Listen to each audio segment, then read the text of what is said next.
presentation.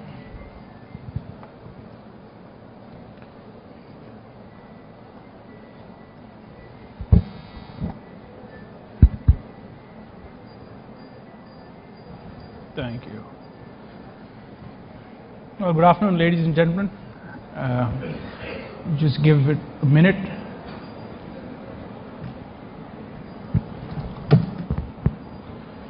Thank you. Well, our topic of discussion for the panel this afternoon is going to be on distinguishing future trends in supply chain, and I've gone ahead and taken the liberty to change that to 3PL and beyond. And before we dive into the panel session, where we have an illustrious panel, we have folks from varied backgrounds, a lot of black belts and green belts on the panel here today. But there are two aspects which are important to consider before we get into a discussion around 3PLs, 4PLs, and logistics trends. First is essentially defining the terminology within the community of what a 3PL is and what a 4PL is, because we find that in the logistics landscape, different terms are used for different things, and in many cases the same thing. And secondly, also laying out some of the trends which are playing out today as we speak, and hoping to build some of our panel discussions around that. Well, for starters, just to give the audience an overview of where the logistics industry is in India today. We estimate, as per our latest research, that the total size of the Indian logistics sector is about $120 billion as we speak in 2015. What's interesting about the logistics sector in India is that it is predominantly driven by transportation. So transportation, we estimate, makes up as much as 60% of the total spend on logistics in India. Warehousing makes up about 22-23%, freight forwarding makes up about 8%, and the rest is really value-added services, right? So what is conspicuous is that value-added services is a very, very limited scope within the current logistics play in India. And what's interesting is value-added services is also where 3PLs come in, and we'll talk a little bit about that. Going one step further and looking at the modal split, we're saying that transportation makes up about 60% of the total spend of logistics in India. You will see that there's a heavy skew in India towards road transport. So almost 59% of the spend on transportation goes to road, about 30% goes to rail, about 8% goes to air, and only 1% goes to water. And that's important to establish, given that our playing field in India is already very limited to road and transportation. So just taking that forward, we all know that when we talk about 3PLs, we say, oh, before 3PLs we had the in-house logistics, then you have a 2PL, then you have 3PL, then you have 4PL. I'm going to display a slightly different perspective in terms of looking at what 3PLs are and what 4PLs are. We've seen that logistics anywhere in the world follows a common pattern when we talk about outsourcing. The first thing that a company outsources almost always is transportation, right? So you will go to someone who owns transportation assets, and either in a limited way or in an extensive way, you will start by outsourcing transportation. We'll find that inventory management and warehousing is always a distant second, and that's because many companies still want to control the inventory. So a lot of the warehousing traditionally, not just in India, but the same pattern has been followed in different parts of the world, is something that comes significantly later or after you outsource transportation. In India, you will see that and we talk about common challenges and characteristics like fragmentation. You'll find the regional nature of logistics in India, and that is common both for transportation as well as storage. However, the third stage of, and what I'm defining as 3PL is when you get into an environment of outsourcing integrated services, where you raise RFQs or tenders for integrated logistics activities, and that's really what a 3PL is. And if we define 3PL as a company that has capabilities in multiple aspects, not just in transportation, but also being able to do a little bit of warehousing or inventory management, and then topping that up with value-added services. That, in the true sense, ladies and gentlemen, is what third-party logistics service providers are all about.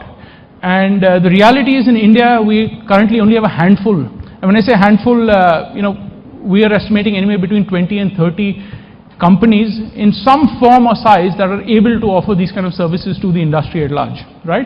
And once you have achieved this capability to 3PL activities, there's a one step higher, which is now becoming, a very interesting area. It's been a topic of discussion for almost a decade, but we're seeing that with the globalized nature of supply chains, with the increased complexity, and with the advent of what we're calling VUCA, volatility, uncertainty, complexity, in supply chains, it's becoming very important to have a control tower, if you like, or a governing view of what is happening in supply chains, so that you can manage exceptions accordingly. So that really is, the evolution of logistics. This is a path that we've seen in different parts of the world. It's not new in India. It's not something that's happening here, and it's different from what happens in different parts of the world. Well, with that context, and just moving on, it's very important to define the size of the 3PL market in India, right? And what we've done here is to keep our discussion very focused. The first thing we need to appreciate is that the 3PL industry globally addresses the requirements of about 15 different industries. And you see the little, oh, the presentation isn't up. Great. So you see that the 3PL industry essentially addresses the requirements of certain specific industries. 3PL players traditionally do not focus on raw materials. They do not necessarily focus on intermediary goods, but it's almost largely around finished goods for a given set of industries. So what you'll see at the base of the inverted triangle on top is essentially the logistics spend in India, the estimated logistics spend as of 2014 of these industries on logistics activities. So you'll see that it's approximately $9 billion US. Of this, approximately 90% is outsourced logistics, and that number is $7.8 billion US. And what that means, to clarify what outsourced logistics means here, is that these companies in a fragmented ad hoc manner outsource trucking contracts to multiple service providers, warehousing contracts to multiple service providers, and value-added services also to several other service providers.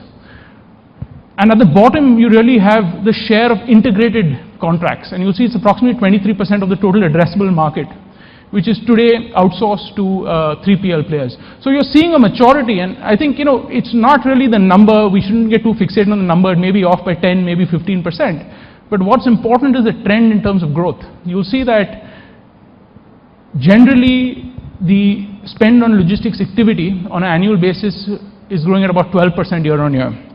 But for outsourced logistics, it's been growing at 14%. But for 3PL activities, it's closer to 29-30%. And ladies and gentlemen, that's really where the opportunity is. That's also where the challenge is, because we're seeing in India a lot of companies over the last decade and a half have experienced exponential growth in terms of their top line, just because of the business environment and capturing, a growing middle class, and also the various global advantages we have. However, companies have never focused on their logistics processes, never focused on enhancing their supply chain efficiency. So we suddenly find that a lot of companies in India are waking up and saying, oh, my supply chain is very complex. I want to lock, stock, barrel, outsource it to someone. However, the challenge goes back to the fact that the 3PL community hasn't really evolved, right? We're saying that it's anyway fairly small. In certain parts of the world, specifically Europe and North America, you'll find that there are 3PL contracts which are the size of the entire market of approximately $2 billion. So we have a long way to go, but it's important to define what the field of play for 3PLs are.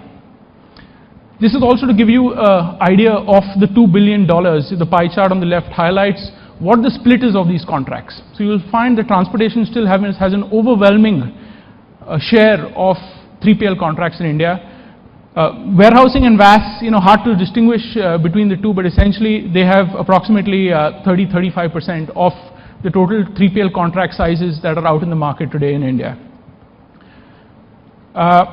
Also very important, and this is an interesting slide, it tries to communicate three things. The size of the bubble indicates how large or how mature the various companies that use 3PLs are today. You'll see that automotive clearly is very mature in this segment. You'll it also tries to tell you what the profitability historically leading up to today has been for various sectors that use 3PL service providers. And it also tells you, very important in the Indian context, what the headroom for growth is. So you'll say e-commerce is a bit lonely up there. You'll also see that it's fairly small, because even though the size of that market is fairly large, they're still not doing a lot of integrated outsourcing, and also the large players have their own in-house arms that do a lot of their activities, especially around the fulfillment and last mile delivery. You'll see auto components has reached some stage of maturity, and you'll see that cold chain, while it's it can be a little profitable, headroom for growth is a challenge because of the fragmentation in the market. And that just emphasizes that automotive, pharmaceuticals and FMCG together make up 2/3 of the market. Transportation commands about 65% of the total share of these three players as well. And finally, the one trend that we predicted is over the next decade, you'll find that the share of value-added services will go up significantly. It's going to grow by something like 33% year on year over the next few years to become a more prominent part of the 3PL contracts in the market. So, ladies and gentlemen, this part of my presentation really just establishes what 3PL is, what we're going to talk a little bit about, so we know, what the boundaries are. Going on to the second part, and also very interesting, is going to be the trends that we're witnessing. And I just want to highlight that while the logistics sector currently is going through a very, very exciting time, there's a lot of emphasis, a lot of buzz around e-commerce logistics, GST, manufacturing in India. There are also some very fundamental trends which are playing out, and I'm going to touch upon some of those. The first one, very important, is what we're calling polarization or consolidation. For the longest time, we've said the Indian logistics sector is very fragmented. While that continues to be true, we are finally seeing the signs of some consolidation in terms of groups, or maybe the top 10 companies now controlling a significant part of the market. So in the forwarding space, you're finding that the top 10, 15 forwarders now hold about 10, 15% of the market, which was never the case before. You're finding that in contract logistics, there are some companies that are repeatedly winning contracts in the market. And you're also seeing a lot of acquisitions. The more recent one was, we had a very recent acquisition as well, where a local 3PL company bought another one. So we're seeing the early signs of those activities playing out. Extremely important for third-party logistics is verticalization, right? No longer can you just go and sell a product to a customer. You need to demonstrate deep understanding of that customer. So, if you go to Mr. Zog at Dow, you need to understand chemicals, you need to understand how chemical warehousing works, various safety regulations. If you go to, Godrej, you need various different capabilities, you need to highlight that as well. And we've been seeing that not just in India, but globally as well. There's a strong emphasis in enhancing vertical specialization and vertical know-how before you go to a client with a value proposition. Third, specifically, and this is especially relevant for India, is something as simple as standardization. In the past, different states have had different chassis, different bodies. Pallets have been very innovative in India. It's very important. We'll see that cargo standardization, right from cartons to containers to roads to size of the toll booth. There's a revolution going on there, and it's a very basic aspect, but something that we still have a long way to go at. Finally, multimodal operations. This alludes to the first point that I said. In India, overwhelming emphasis on movement via road creates serious challenges, also creates serious limitations for both the buyer community, because they have to pay, whether you're moving bricks or mobile phones, you need to move it by a road, unfortunately, in India. And also for the 3PL community, you really can't offer too many value propositions if everything boils down to moving cargo via truck from point A to point B. And we're seeing some changes there, and GST, of course, is will play a big role in enabling or energizing multimodal operations. And keeping GST in mind, of course, distribution, we're seeing a change. It's fair to say we've been seeing this change now for half a decade with GST, playing hide and seek. But distribution fundamentally will change. Networks will change in India. We'll find that hub and spoke models will become more prevalent. And on the basis of these fundamental changes, we're going to see larger changes. We're going to talk about bigger trends that are impacting each one of us as industries. And that's really it. Thank you.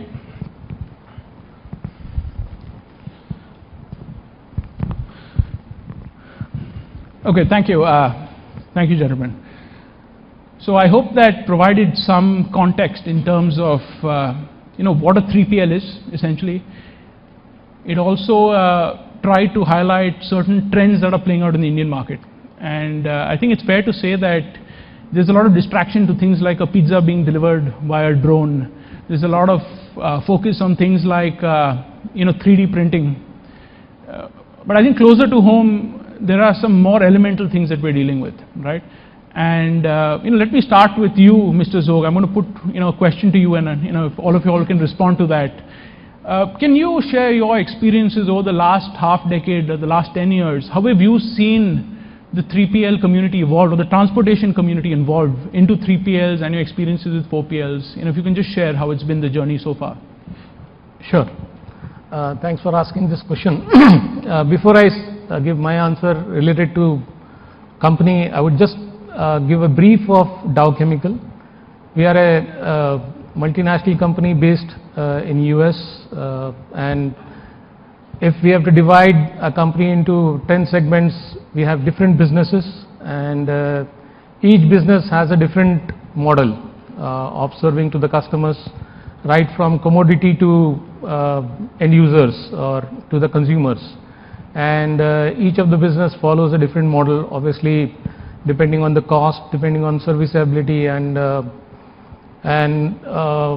so there's a lot of outsourcing in some areas globally. And if I come down to India, and if I talk about the growth in last 5 years, we have grown significantly from 2003 to 2015. We have almost grown 4 times in the business that we do locally in India. And if I have to talk about logistic services, they are improving. There is a sea change, and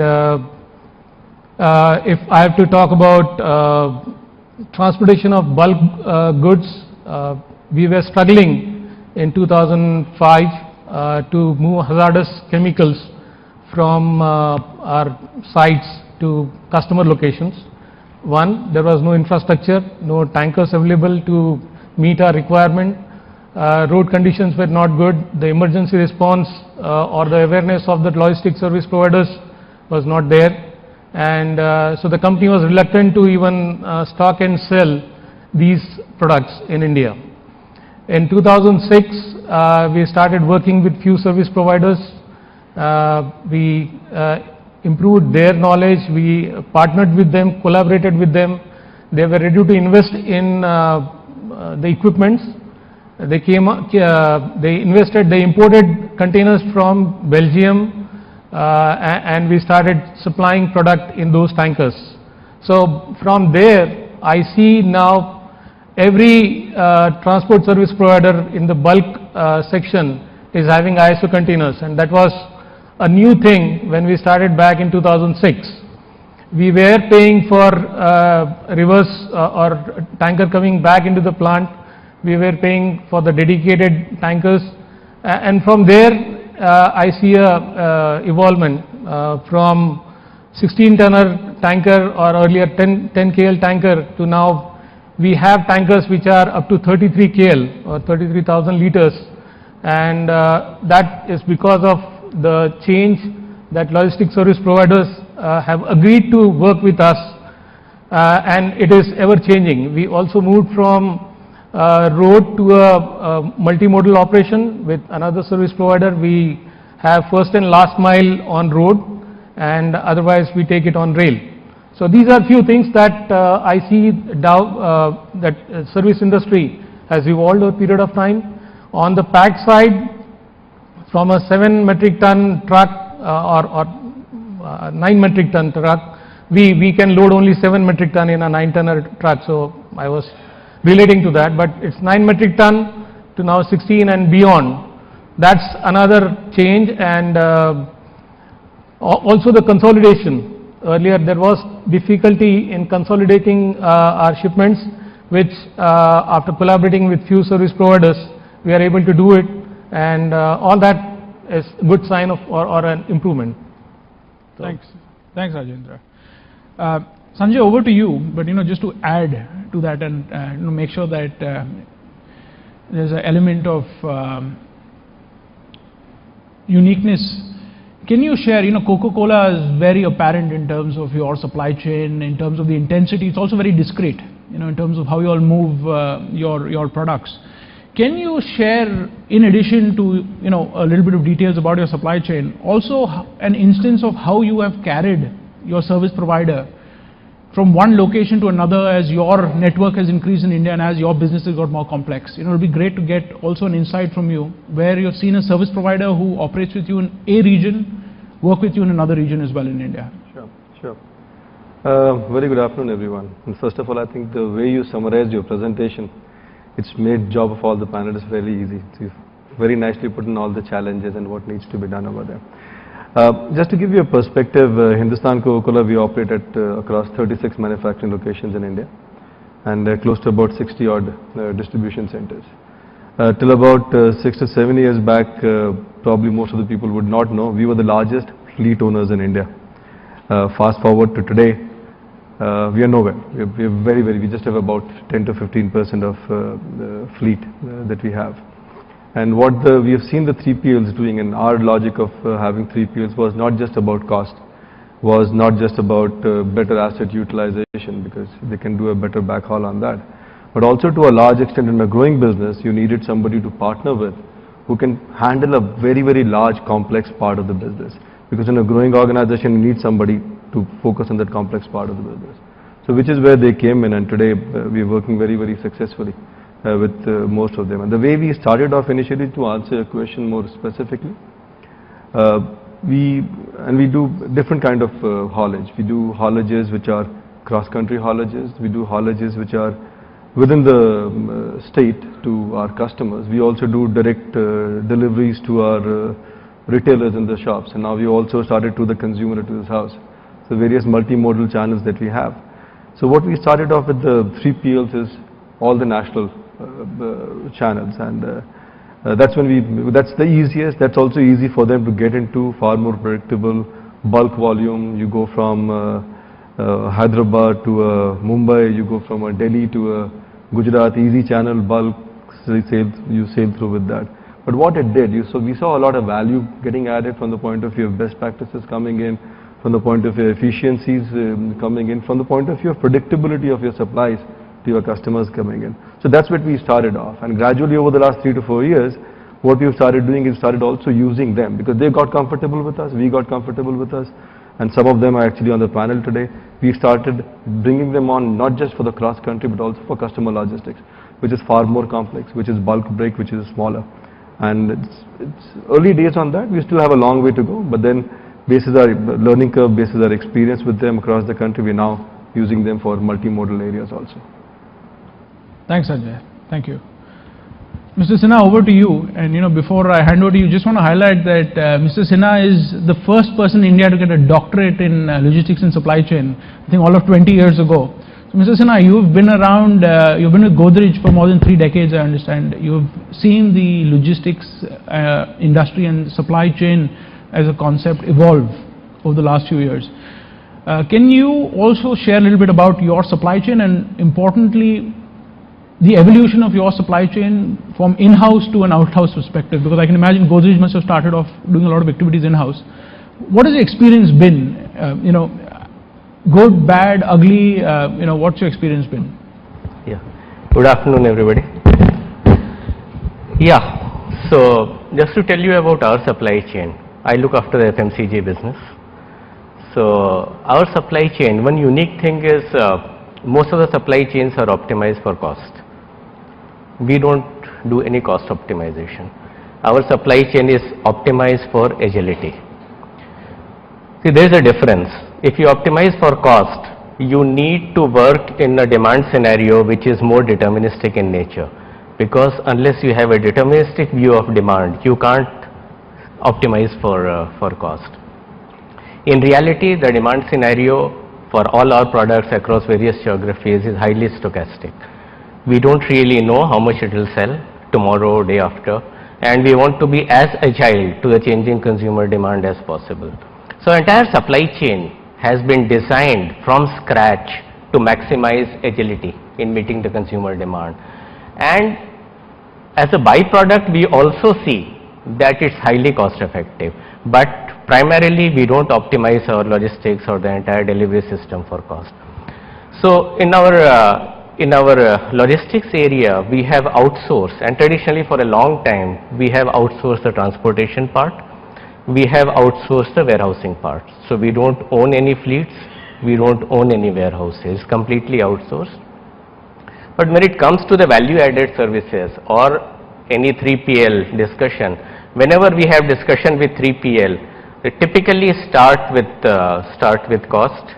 And when we talk about agility, and they talk about the deterministic demand scenario, like how many tons will move in this on this lane, and can I know a couple of days in advance how many trucks you will need, or we say sorry, we don't know that, because it really depends. How many trucks I'll send today depends on what happened in the marketplace yesterday.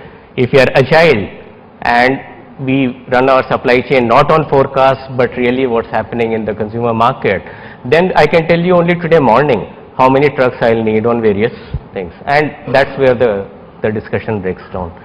We are able to manage this agility. We contract with those transporters and those warehouse providers who give us this agility. So if a 3PL or a 4PL comes up with a model which is based on agility and not based on cost, then we would love to partner. But we are yet to find a 3PL or 4PL. I'm just telling you very honestly and very frankly, we are yet to find a 3PL or 4PL which can manage the type of agility that we manage by managing the supply chain, of course by outsourcing the transportation and outsourcing the warehousing.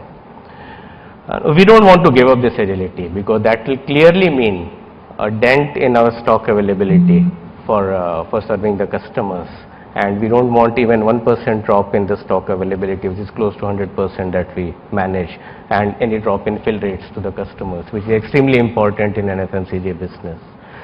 So that's the state of affairs as of now. Thanks, Mr. Sinha. And we'll come back to that point, because the way we see it is that also it's a catch-22. We find companies want to manage their supply chain, still the complexity gets so intense that they need to outsource it, but then there's an expectation that there's a third party out there who's been evolving at the same pace as you, and unfortunately that's not the case, and that's the big challenge we have today, that we hold the reins of our internal supply chains tight and close till it gets too difficult to manage, and then good luck finding someone in the market, right? So we will come back to that topic as well. Amit, I'll just come back to you, but let's stay with the end users, and Vimal, coming over to you.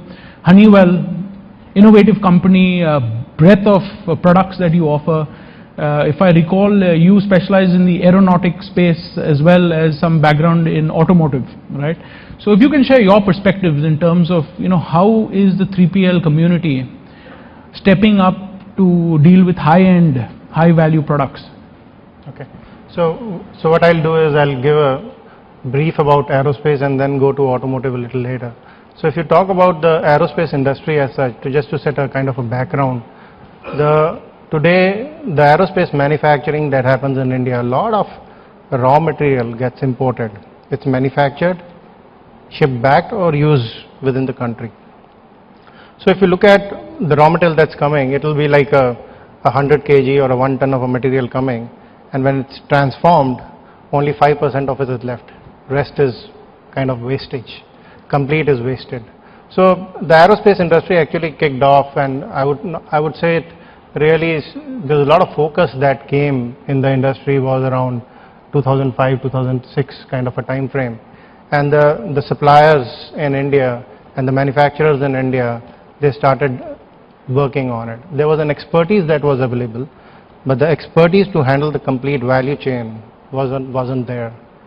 So the challenges started off when you have to get the raw material from abroad, you have to get the material here, you have to work on it, and then within the country you have to move from one location to other location also to complete the manufacturing of it. So it had a very complicated, I would say, complete value chain involved in the aerospace sector. So step one, what happened in the industry was maybe around 2 years later when it kicked off, was a lot of consolidators of the raw material.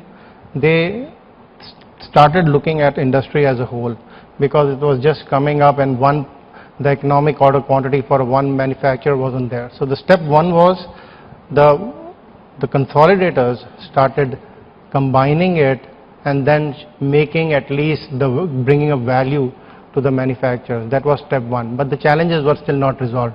You had issues of inventory, you had issues of working capital, you still had issues of internal logistics, because the core competency, and in the morning we were talking of MSME, was basically manufacturing, and he was left with handling the entire value chain, which is very difficult. Then the later stage, what has happened, and you talked about like a 4PL. Now the latest, what's happening now, and the trend that it's moving towards now is, you see certain, I would say certain companies, certain distributors coming together and helping the community in, number one, giving him the complete solution for the value chain. Number two, if there is a material wastage in this entire system, can that extra material be used by some other supplier? And that really brings a big value to the industry. So this is the way industry has moved in the aerospace sector. Just in a very short, I'll give my thoughts on the automotive sector, and you mentioned automotive on 3PL I think it's been used pretty well. Way back when we used to get parts for the manufacturing, we used to wait, and there was no information about the parts, how it used to come, and I'm not talking of five years horizon, I'm talking of a bigger horizon. Today if you see, there's a lot of predictability in the system, even though there is a waste, but the predictability is there in the system. If I need to plan based on the dates, based on the information, I can do it very well. It has moved from no information to a Kanban systems, to a system where even the complete supply chain and the value chain is being handled by the 3PL. So that's the change I have seen in the system. Thanks, Vimal. Neeraj, let me come to you. You're with Mahindra Logistics, but your background is with IT, right? And I think that's an interesting trend. I think the service provider community is also starting to appreciate that with growing complexity of businesses, you need to also create unique value propositions. And I think the IT industry saw that. What are your experiences been dealing now with buyers of logistics services, right? How would you compare the gap between what 3PLs can offer in the market and what the expectations are? How do you see that? Sure. Thanks. Thank you. So I think you set the tone pretty well today when you started with the definition of what is 3PL and 4PL. And I think that shows that today what we see in India is pretty a fragmented market. You don't have big players. You have players who have seen some growth in the last 4-5 years. We have seen a change in mindset of manufacturers. I heard quite a few comments out here moving from the largest fleet owner to today in an outsourcing model. I heard about agility in terms of making sure that our warehouses or our depots are full to meet the consumer demand, and making sure how do you work closely with your transporters to achieve that. I also thought about, I also heard about a very radical thought that how can a 4PL come into picture and then take up your wastage and provide that as an input to maybe another partner who may require it. So I think if I take a look at it, of course we are on a curve where we have to move from transactional to more strategic. I think that's a trend I definitely see in the market. And I think you mentioned that there are attempts in terms of lighting up the supply chain from a time when we had very less data to a place where we have some data. I think this now has to move on to the next level as to how this data can be effectively shared with your 3PLs to make sure that the relationship, which is transactional today, moves on to a more strategic platform by right sharing of data in the supply chain. So I think that's the first step I see in the market. I see some leading manufacturers who have started working with us in this model, that transparency has to be the base of building a sustainable partnership. I think that's one. The second is also, I think the complexity in the market is changing quite a bit. Today the Indian consumer can go to a kirana shop, get his stuff. He can go online, order the same stuff. He can go to a mall, get the same stuff. So I think the complexity that manufacturers also see, both in FMCG, even in auto engineering, is that a channel has become omni-channel, and I think the supply chain has to start getting up to those demands. And I think that's a big I would say shift which is happening in the mindset of the consumer. Also, the consumer is more connected. So today if you have one delivery or one consumer experience of yours which is bad, the results can be disastrous and it can be exponential. And I think logistics partnership goes a long way in making sure that you build a partnership with the logistics provider to make sure that the consumer, the complexity of the consumer is being handled. And of course, third, in the morning session which I saw, whenever we talk about optimization, whenever we talk about a strategic initiative, whenever we talk about a partnership, I think the regulation, the regulation of the environment plays a very important role. And I think, I won't stress too much on that.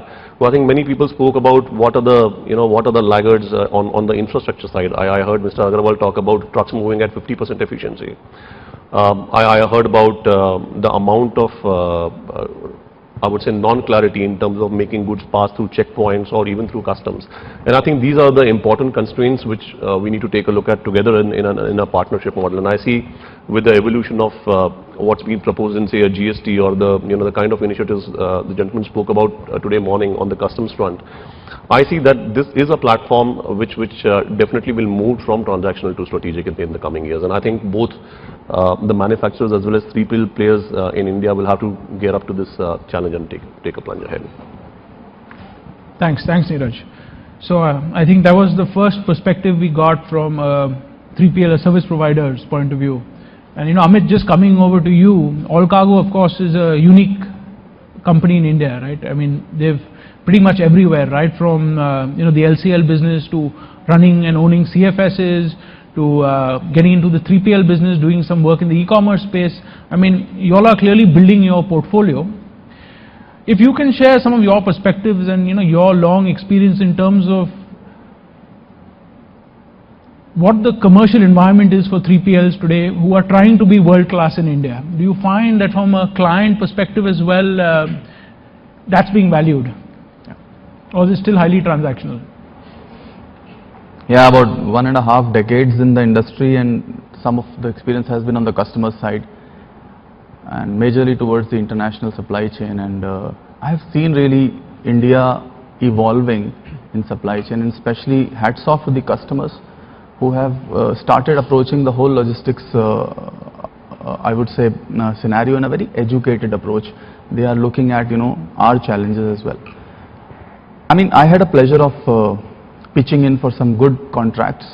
Sanjay sitting for Coke, and the first start of the discussion was that if the consumer thinks or the customer thinks of a cold beverage, within that span of his thirst getting quenched, he should find a damn Coke.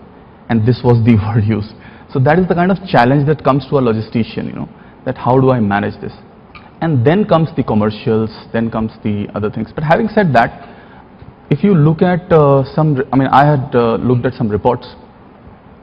In the next 5 years, within the Asia, a major part of the population in China and India, let's say 25%, would be moving to the tier 2 to tier 1 cities. Now that itself speaks volumes of what is going to happen to supply chain. I mean, everybody expects a refrigerator or air conditioner or whatever. This is going to be the challenging environment in future. In this kind of scenario, I mean, I would say customers have to start looking at, which I agree with Mr. Sinha quite a bit, at value over cost. Right now, I'm not really meaning that particular guy is doing it, but I think in general, the first thing that comes to customers' mind is that what am I going to spend on the supply chain solution? Fine, that's great, but what is the quality that you're going to get out of that? So that's very, very important, and that's a thought I'm going to give. The second most important that I think Prahlad mentioned was the verticalization.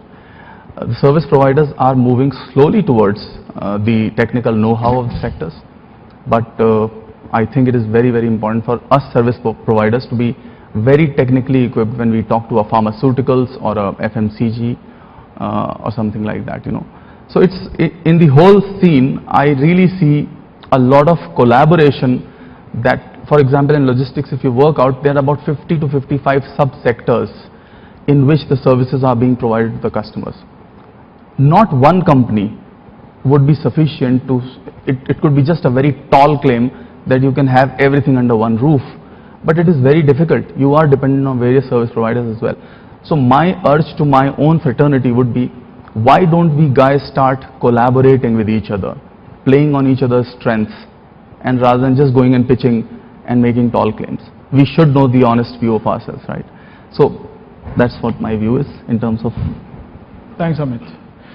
You know, we have seen in logistics, collaboration is the first step to acquisition. So, you know, it's interesting. I think it starts somewhere. It also culminates in going back to the first trend, which is polarization and consolidation. But you know, we've just finished the first round, which is really the evolution up to this point, and we now really come to what lies ahead, what's the future. So, Mr. Zoe, coming back to you, if you can share a little bit of perspective on what lies ahead in terms of you know, the gaps that you see in the service provider portfolio, and what you'd like them to do over the next half decade going forward. Another point that I want to put in there for you to consider and respond to is, you know, the last decade or so has been all about manufacturing and globalization, right? Very clearly, now is the time for connectivity and logistics. It's a very hot subject. Do you find that service providers are going a little bit overboard in terms of their propositions? Do you find that there are too many bells and whistles? You know, is that a phenomenon that you feel is relevant? Okay. Let me first answer your first question. What do we expect, or what's going to be the next thing in logistics service provider or in that area? What do a company need or expect from a logistics service provider? I can break it down into three things: product, process, and people. And when I say product, it's not really the product, it is the services that you offer to the company. And I see a big gap there because our mindset, the Indian logistic mindset, is cost driven. And as Mr. Sinha said, they look at agility, we look at agility, cost, and obviously many other factors. So that's first piece. Second one, process. We often find that, and as in the morning session, there were discussions on the toll taxes, regulatory requirements, documents for moving product from within the state, or many other requirements, be it warehouse or for CHA or for transportation. And we often find that the service providers often violate some of that, not all of that, but some of that, and they have a tendency of taking shortcuts to provide better solution, which in long term is detrimental and can lead to an issues with a company like us. So that's the second part, which is very important on the services side, on the process side. And there are various requirements that, as part of our process, that we have internal processes that service provider has to adhere. On the people side, as logistic industry is growing in India, we are short of skilled people. We are short of people who can think customer. And when I say customer, it is not just the companies, but also the end users. How you can provide communication, that real-time information, we have a tendency to hold back all bad things, and that actually or rather for us it becomes difficult if we have to pass on that information to our customer at very end. If we can get that information well in advance, probably we'll be able to help our customer to find an alternate for his product or something. But then that's a tendency of any service provider, and what we are now trying to do is bring our service providers to the speed, to bring to our mindset. And we don't call them as service providers, we call them business partners. We have a program called 4-Star, where we would like our service providers, we rank them on categorize them on few criterias, and those are safety, how safely you manage our consignment, our shipment, on the service, on sustainability, the green supply chain as you have mentioned, how and what they are following, and of course the security part. So 4-Star is 4S, accountability and responsibility. So these are, sorry, not responsibility, responsiveness. And these are, there are different criteria by which we measure our performance of service providers, and we try to bring them to a speed. Coming back to your second question on manufacturing and you said globalization. Sorry. Yeah, so the second question was that, the emphasis of the last few decades has been everywhere but on logistics. It's been more on setting up base, top line. The last few years has seen a lot of focus on logistics and complexity around logistics. So do you find there's a tendency that service providers that you meet, sometimes they take their eye off the basics in terms of delivering and try and sell too many bells and whistles? What's your view on that? Sorry, I missed it. Typically, any service provider, when they want to enter into Dow and have business with us, they provide best of the service and set a benchmark. And as things regularize, the knowledge transfer from the key account manager, because once it is institutionalized, he moves on, he goes for a new client, new account, and it is taken over by somebody else. Or initially the focus is from all the key management team of that service provider managing the business, and later on they move on, and the knowledge transfer, if it is not done effectively, leads to a deterioration of the service. And that's the basic which is missing, which I see very often. Those sorry, business partners who work with us for a year or two, we get a good service. From third year onwards or around in that period, we find that the services starts deteriorating, and then you have to really go after them or have those root cause investigations and maybe terminate agreements at times, or they become complacent.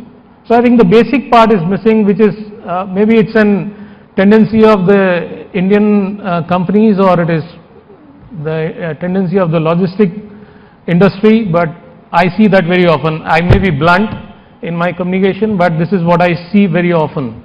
And we invest a lot in our service providers. Supply chain cost is becoming significant for any company, and company like us, it is really important. As I mentioned, we have different businesses with different services or service model. Some of them are really cost conscious, and but also safety and compliance is given thing. We don't compromise on any of these over cost. There are other businesses who are more interested on services to the customer, delighting our customers with our services, and there I find a gap at times, because the logistic service providers have that mindset of cost cutting, and they miss out this part of giving service, and they agree on a higher price or whatever the premium that we are ready to pay, but then they start cutting the cost internally, and that impacts our service in the long run.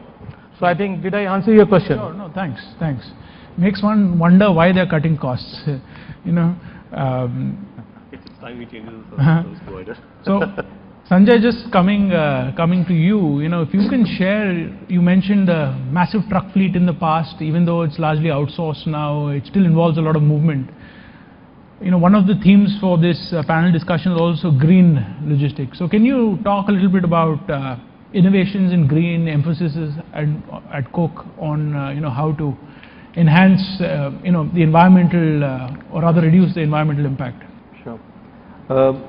I'll answer that, and I'll also add on to what my colleague was covering over here, because there's some critical aspects I want to cover on that. But starting with green, and the simplest thing is in terms of moving your fleet onto green fuel source. All of Delhi and all of Mumbai, where the availability of the fuel source is in abundance, we have moved entirely 100% onto green.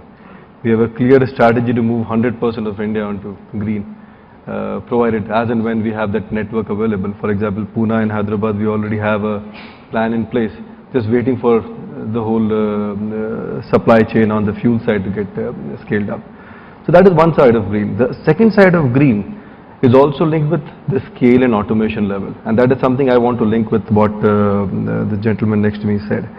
And there's also a big gap, and while I empathize with these gentlemen on the basis of the first session, life is not very easy for the 3PL provider, and while I appreciate all the good work that they have done, there are areas which are areas of concern.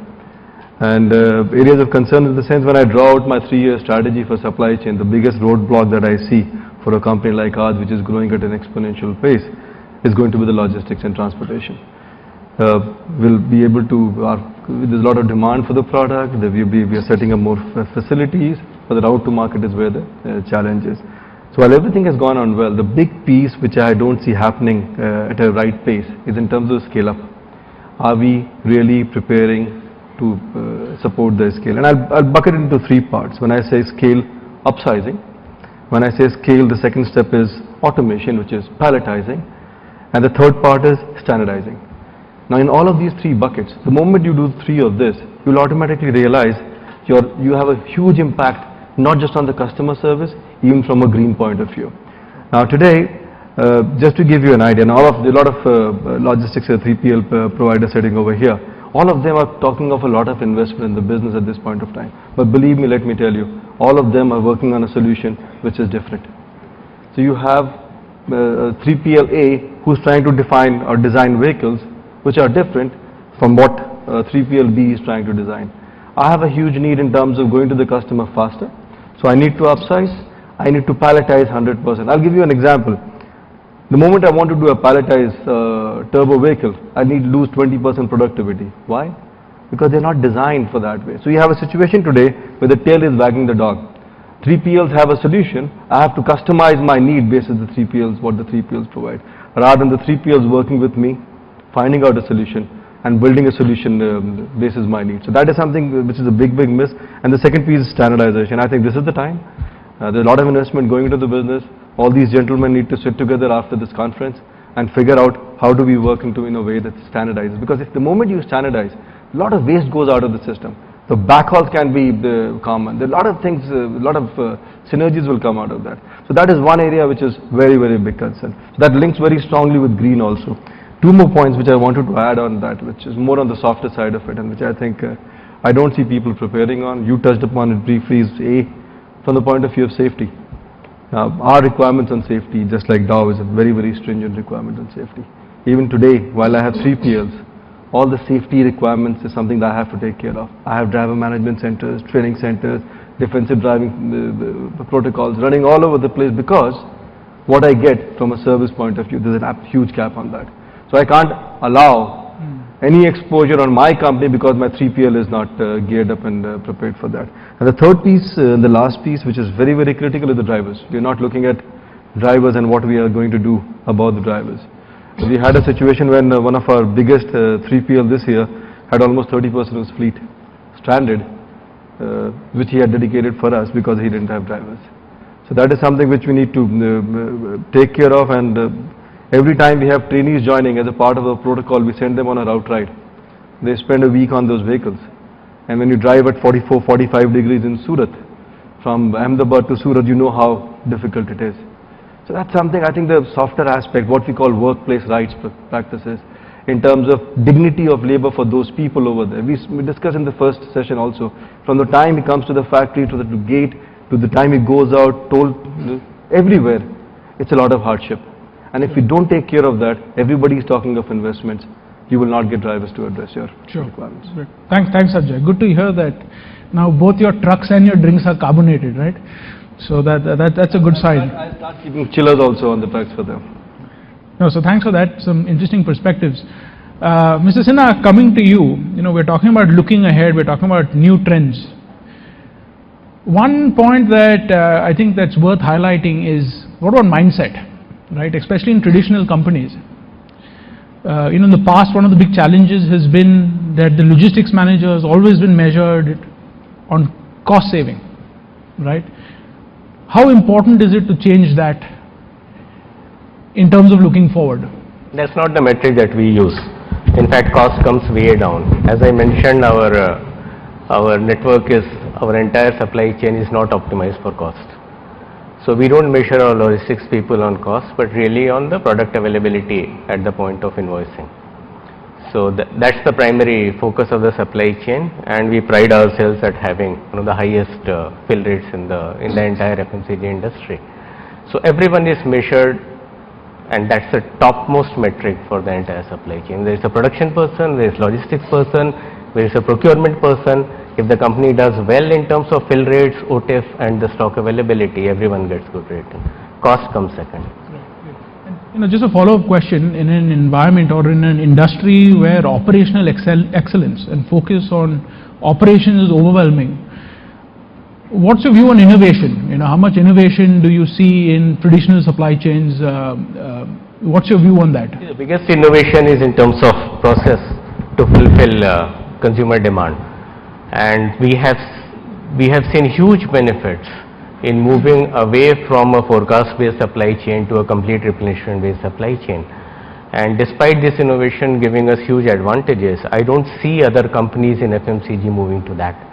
So there are certain process level innovations, and the whole supply chain needs to be designed around this innovation. How do you run a supply chain in absence of a forecast? Can you run the entire supply chain and maintain 99% fill rates without the need for a forecast? If you are able to do that, that's a huge innovation, and all the processes, all the logistics processes have to be designed around that. We don't see that across the industry. Great. Thanks sir. Amit, from your perspective, looking ahead, what is the trend that you are picking out? Because I think what happens from a service provider's perspective is you are always out in the market, you're meeting with various companies, with various buyers of your services. Are there one or two key themes that you are seeing are important to buyers of logistics services in the market that's different from what it was before? Yeah, sure. There is a lot of scope. I think, first of all, absolutely a heartening statement that cost comes way down. But that, having said that, that doesn't mean that the service provider would not try or strive for the best cost. Just to add on that green supply chain, All Cargo has taken an initiative to propagate maximum, as much as possible, coastal shipping. So we are working with one of the biggest FMCG multinationals who spend about 1,000 to 1,500 crores for only trucking across India, and we are probably going to convert about 7 to 10% of that in coastal shipping, and that's the solution which we are working on, and I would highly propagate that customers under this roof also should look at it. It's a very effective way of transportation. It of course reduces a lot of emissions, and it also ends up in cost effectivity. So that's just to add on that green thing. I think when we think of outsourcing, let's not only think of outsourcing as a function, but also the process synchronization, which I think Sanjay very rightly said. And the whole system should not be optimized of the customer as per the model available, which I really agree. In this current environment, it is like this. The customer starts optimizing their own or customizing their own setup as per the available solutions. I think we have to innovate as service providers much more.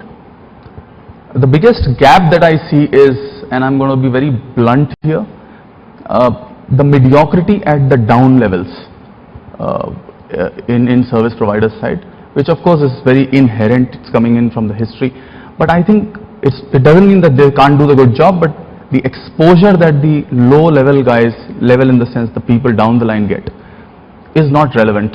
It's not really giving them that perspective, the focus.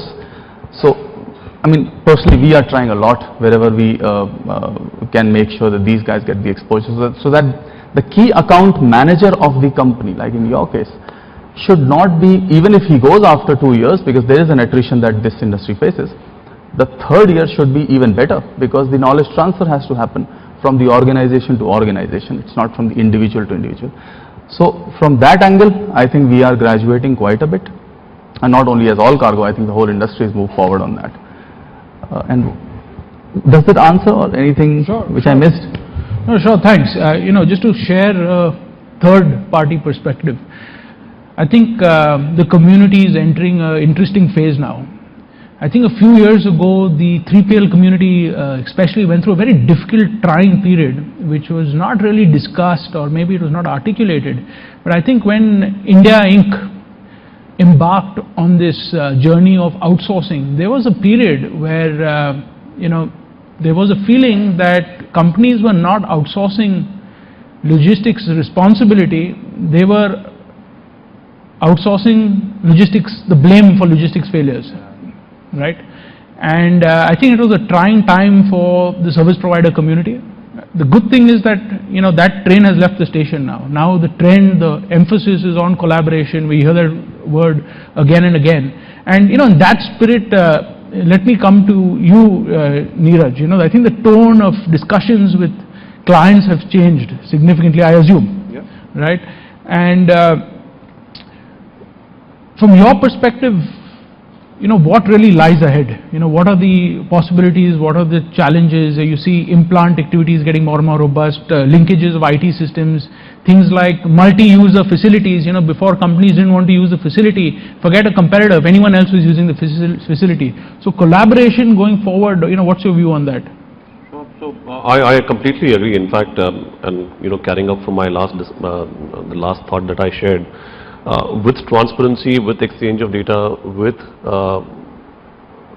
the keenness of both the service provider and the person and the company who's getting the service, I think as information exchange becomes more and more clearer, you will see that it is bound to go to a higher level. I also would like to pick up 2 points and just to drive home the message that we spoke about.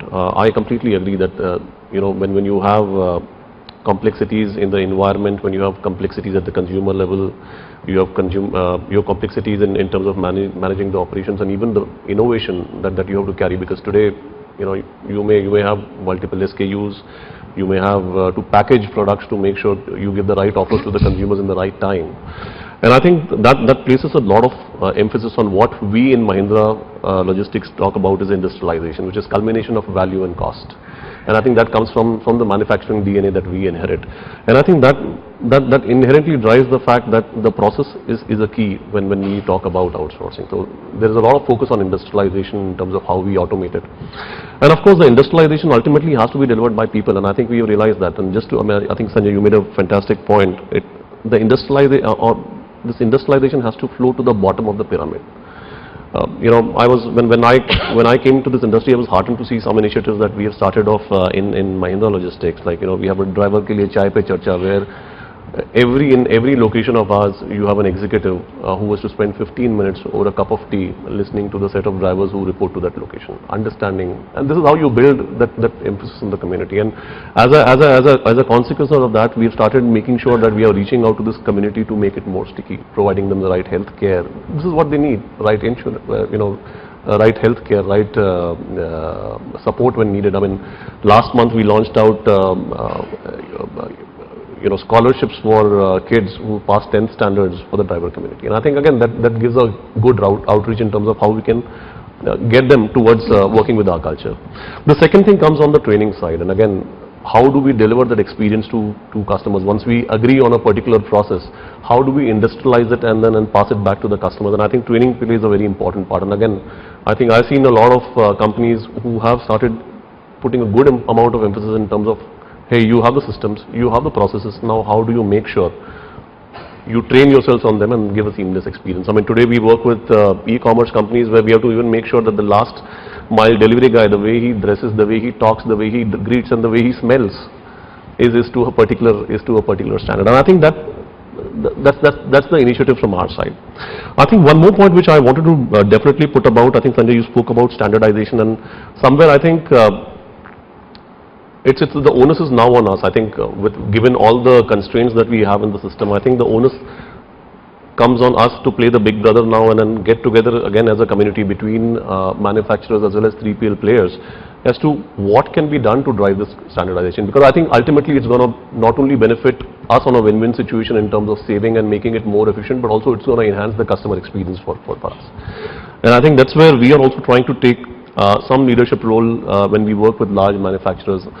We see how we are able to get companies together to make sure that we form green corridors rather than talk about point-to-point solutions. I'm taking a case of transportation because that seems to be a larger pie today in terms of taking a look at the transportation or the logistics budget. So just to give you a perspective on transportation, we are making sure that we are getting our customers together to talk about creating green channels.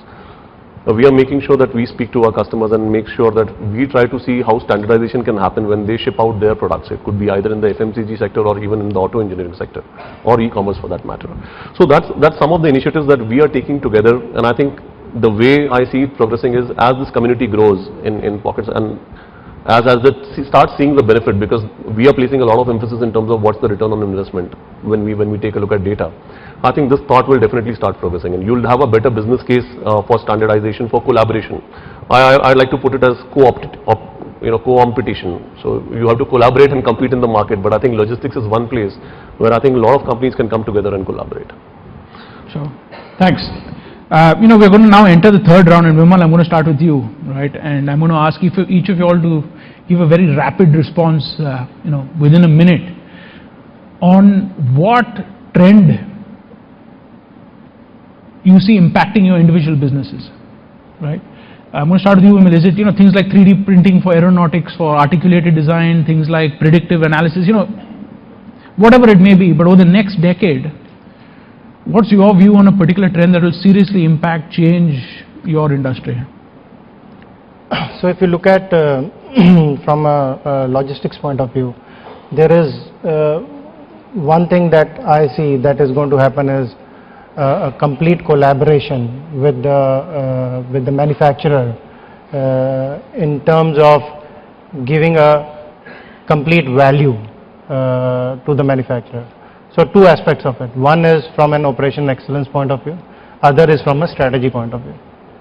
From an operation excellence point of view, we talked about safety, quality, delivery, cost and inventory. So there, giving an example, can the provider help me in doing a complete network analysis in India and say this is where your distribution centers or warehouses, and using the IT helping me reach there, which helps me reaching the customer fast and also making sure that the quality of the product that's produced in the market, in the factory, same quality is delivered to the customer. So that's one aspect of it.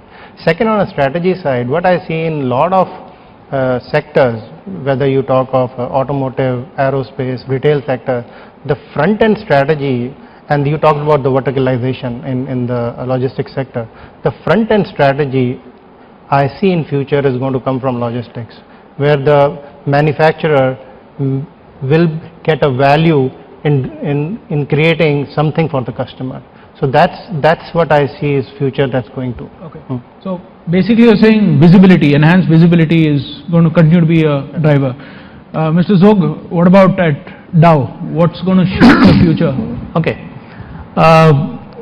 We are building a plant which is across the ocean in Saudi, and so you can say it's a virtual plant for us. We'll get the product in 4 to 7 days in India, and we'll be getting a lot of product from that plant. So logistics is going to be the key in the success of the business, whether it is clearing goods on time.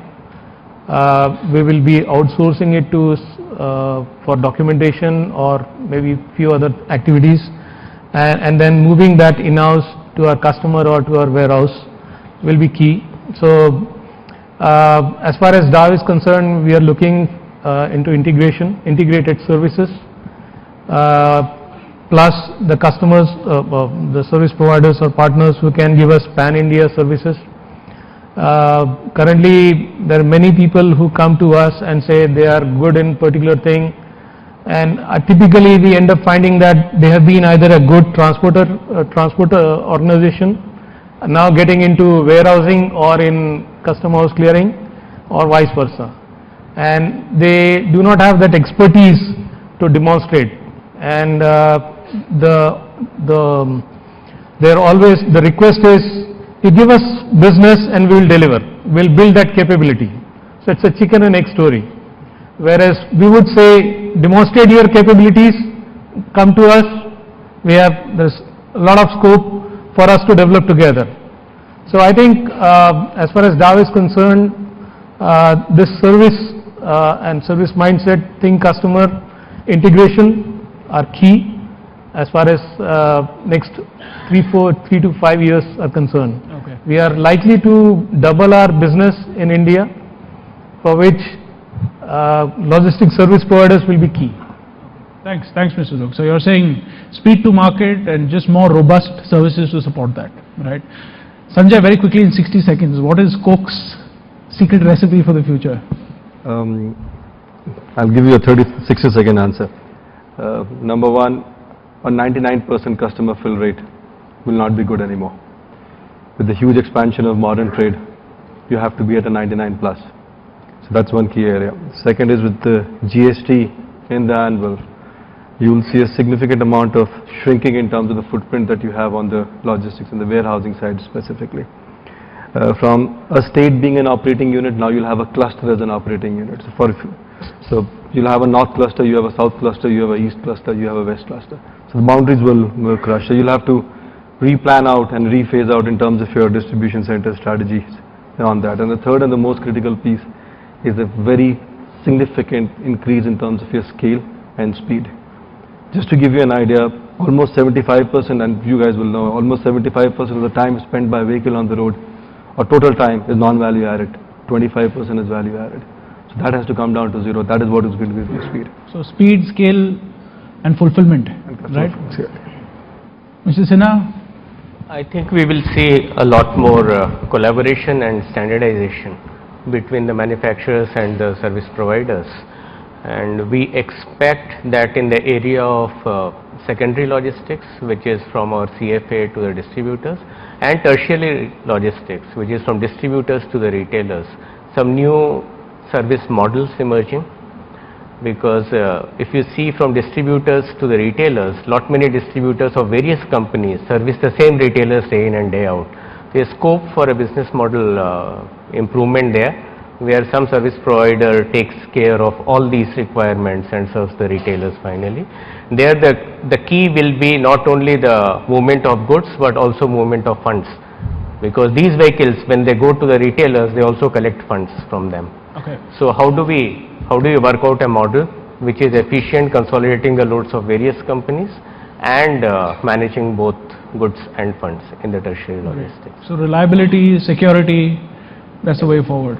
Okay, so the customer has spoken. I think we'll close it there. One thing that comes out is that I hope logistics companies here are not investing in helicopters and in new age stuff. What we're hearing is go back to the basics, make it more robust, be better at the core requirements rather than too many bells and whistles over the next few years. The focus is going to be on things like scalability, flexibility, speed to market, security, and I think with that we'll close the session. I'm sure everyone's hungry. I certainly am.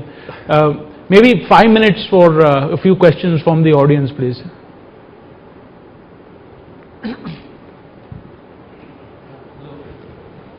If you can just introduce yourself and make it.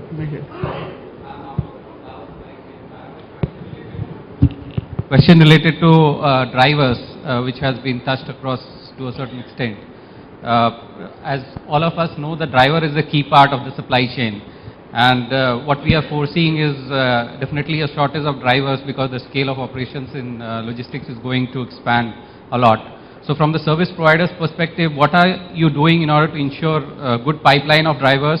If not possible, then what are the risk mitigation strategies if there is shortage of drivers? So I'll just probably touch upon it. I think I already touched upon it to some extent. But yeah, I think what's the key is making sure that we think about it from a sustainable perspective. First of all, make sure that the assets we have in terms of people, they are ones who are nurtured well. So make sure that we build the right communities with the right emphasis in terms of giving out the right programs. And the second, of course, is more in terms of training. So, the new people as we intake into our systems along with our business associates, we make sure that the right emphasis of on-job training and even, central training, corporate training is something that we make sure that plays an important part in building up this community or fortifying this community. Yeah, there are a lot of initiatives now being taken on the driver community. So especially on the safety part and giving them that brief that how important it is, their role in the organization. So we are trying to have them own as well that responsibility, and of course the money plays an important role. So we do this little survey every year so that the attrition is not too big. So that's how we're trying to control the whole situation. Hi, I'm Nadika. My question is to the user in the panel. What are your thoughts on the gain share, where you set up the baseline with the 4PL service provider and have a long-term contracts with them, and you do not even have a fear of the services going down? Can you repeat the question? Can you repeat the question? My question is to the user industry on the gain share model with the 4PL service provider, where you set up the baseline of your expense which you had in the supply chain, and then you have a long-term contract with the service provider where they work on the savings with the different models. I'll take a shot at that. I think there's significant opportunity in that space. There is not much happening. While it's at 3PL level right now, we're seeing scale getting built up. Just to give you an idea in terms of as you go more into GST, your hauls will be longer. There will be more and more one-way transportation that would happen. So most of us who are doing two-way transportation, it will now move to a lot of long-haul one-way transportation. There's a huge opportunity for 4PLs to come in over there. There has to be a lot of transparency also that the players have to build in. At this point of time, there's no transparency on the backhauls that happen. So there's always, everybody works with an assumption. I think we have to be far more open between the users and the 3PL providers to start leveraging the 4PL opportunity. There's going to be a huge opportunity.